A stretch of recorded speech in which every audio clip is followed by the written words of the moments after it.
छत्तीसगढ़ में विधानसभा चुनाव नजदीक आते आते बुलडोजर की चर्चा तेज हो गई है। बीजेपी छत्तीसगढ़ में बीजेपी की सरकार बनेगी तो योगी आदित्यनाथ सरकार की तरह माफिया के खिलाफ बुलडोजर चलाने का दावा कर रही है, लेकिन इसके जवाब में कांग्रेस किसानों का हल चलने का दावा कर रही है। इस पर छत्तीसगढ़ की राजनीति बुलडोजर और हल के इर्द गिर्द घूमती दिखाई दे रही है। दरअसल बीजेपी के प्रदेश अध्यक्ष अरुण साव के साथ बीजेपी के बड़े दिग्गज नेता छत्तीसगढ़ में बुलडोजर चलाने के अभियान में जुड़ गए हैं। बीजेपी के नेता इस मुहिम के तहत ग्राउंड पर पहुंच रहे हैं। इसमें एक वीडियो बीजेपी प्रदेश अध्यक्ष अरुण साव का वायरल हो रहा है। इसमें अरुण साव लैलूंगा विधानसभा क्षेत्र में एक युवा से बुलडोजर चलाने को लेकर बातचीत कर रहे हैं। अरुण साव ने युवा से कहा कि बुलडोजर चलवाना है तो इस सरकार को बदलना होगा। छत्तीसगढ़ अपराध का गढ़ बन चुका है, इसे शांति का गढ़ बनाना है तो बुलडोजर तो चलाना पड़ेगा। नेता प्रतिपक्ष नारायण चंदेल ने 6 महीने बाद बीजेपी की सरकार बनने का दावा करते हुए अपराध और अपराधियों के खिलाफ बुलडोजर को ठोस उपाय बताया है। उन्होंने चेतावनी भरे लहजे में कहा कि अभी से कांग्रेसियों के हाथ पैर फूल गए हैं। 6 माह बाद की चिंता में नींद उड़ गई है। पिछले 4.5 साल में कांग्रेस के शासनकाल में छत्तीसगढ़ में अपराधी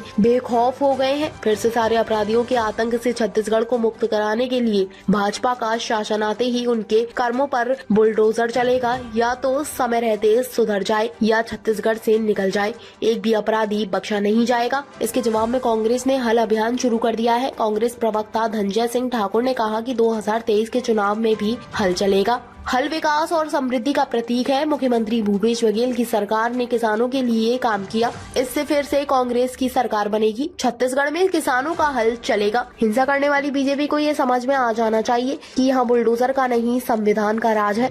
इसके साथ छत्तीसगढ़ कांग्रेस के संचार विभाग प्रमुख सुशील आनंद शुक्ला ने बीजेपी पर पलटवार करते हुए कहा कि छत्तीसगढ़ में बीजेपी के पास मुद्दे नहीं है, वो दूसरे राज्यों के मुद्दों को लाती है। छत्तीसगढ़ में तो कोई ऐसा माफिया नहीं है जिसके खिलाफ बुलडोजर चलाने या एनकाउंटर करने की आवश्यकता हो। छत्तीसगढ़ शांत प्रदेश है। छोटे मोटे अपराध को छोड़ दिया जाए तो यहाँ पर कोई भी संगठित अपराध नहीं है। गौरतलब है कि इसी साल के अंत में छत्तीसगढ़ में विधानसभा चुनाव होने वाले हैं। इससे पहले बीजेपी और कांग्रेस दोनों ही पार्टियां चुनाव जीतने के लिए एड़ी चोटी का जोर लगा रही हैं। नेताओं के तीखे तेवर देखने को मिल रहे हैं, लेकिन इसमें सबसे ज्यादा चर्चा इस वक्त बीजेपी के बुलडोजर और कांग्रेस के हल की हो रही है। फिलहाल इस चर्चा में कितना दम है, विधानसभा चुनाव के परिणाम से स्पष्ट होगा कि बीजेपी के बुलडोजर का कांग्रेस हल से हल निकाल पाती है या नहीं। वहीं सीएम भूपेश बघेल ने कहा कि बीजेपी में मोदी और शाह का जादू खत्म हो गया। नरेंद्र मोदी जी, अमित शाह जी पर पार्टी के नेताओं का भरोसा खत्म हो गया है।